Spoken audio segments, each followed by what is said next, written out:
then what we're going to do is we're going to start to implement some of the stuff that I've done in previous Pokemon playthroughs and streams. What does that mean? Well, if you remember, in previous Pokemon playthroughs, I would allow viewers to name the Pokemon for a certain level of contribution. I believe it was $20. I think for $20, you can name a Pokemon.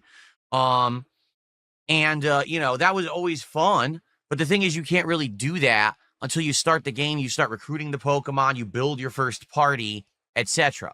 So, it should be fun. It should be a good experience once we get into the game.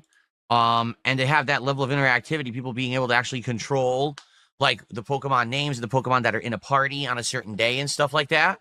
Because that was the other thing. People would be able to like pick who's in the party. I think it was like the top contributor would do that. I'm trying to remember because it's been a while since we played Pokemon, right? Got to try to remember all the things that we used to do that people really liked. So, but it should be fun. But I don't think that we're going to do that now, only because today, this is the premiere stream. You know what I'm saying? Like, this is the starter stream. We're going to pick our starter Pokemon. We're probably going to explore the initial areas, learn the controls, learn the game mechanics, get into the game. We'll see. Now, if we do get far enough in today that we get to that point, then maybe we will do that. Maybe we will implement that. But let's not jump the gun or anything, okay? Someone tipped $20. It says, this is Jason. All right, so let's get Jason in animation. Let's see what Jason has to say.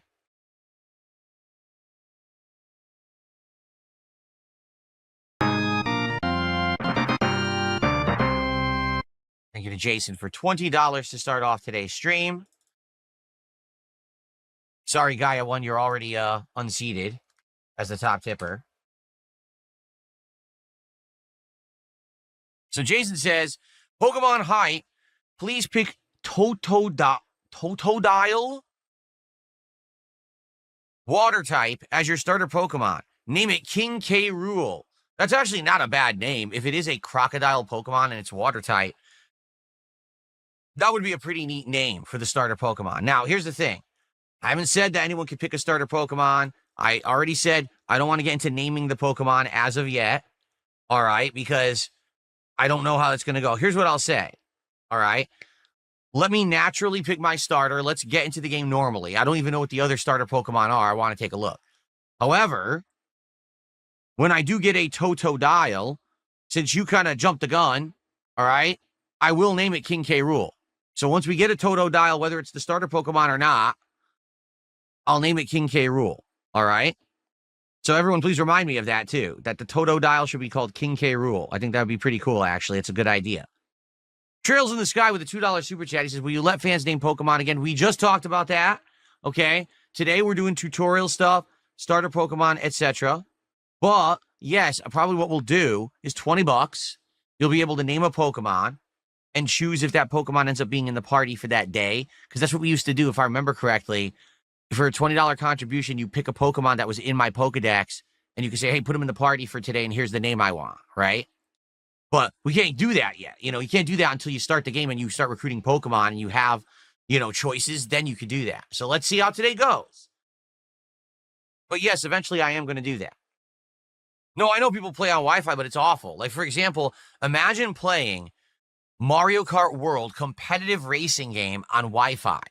It already lags on Ethernet. We played it on Ethernet for like a month, and you could see people teleporting and shit. Now imagine playing that on Wi-Fi. How awful that would be. That's what I mean. Like, that's why I have Ethernet. That's why it's bullshit that I've owned this thing for it's June. So what? 4 months, and it's already busted. I didn't screw it up. I didn't drop it. It literally has sat right there in its stand in my entertainment system, or entertainment center, I should say, completely free of, any kind of issue that would touch it or interfere with it. And the thing just broke by itself. Nintendo just doesn't manufacture quality shit anymore. I hate to say it. It's just, I'm going to speak from the heart now. Nintendo manufactures junk. When Nintendo used to come out with stuff, it lasted. The original NES and the NES gamepads, SNES and shit, that shit was durable. Today, this stuff is garbage.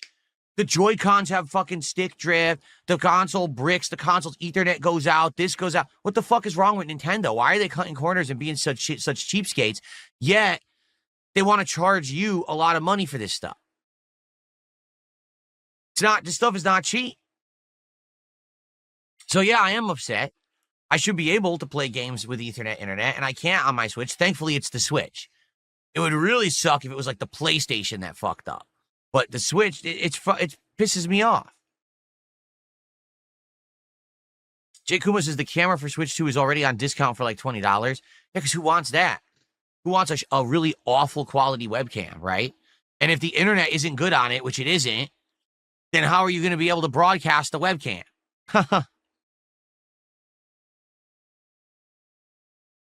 I mean, you're absolutely right. It's because they know people will run out and either buy another Switch or they'll buy the next model of Switch. They're going to keep spending money, so they don't actually care about the quality of the product they give you. And that's sad. They should care about the quality of the product they give you, but they don't.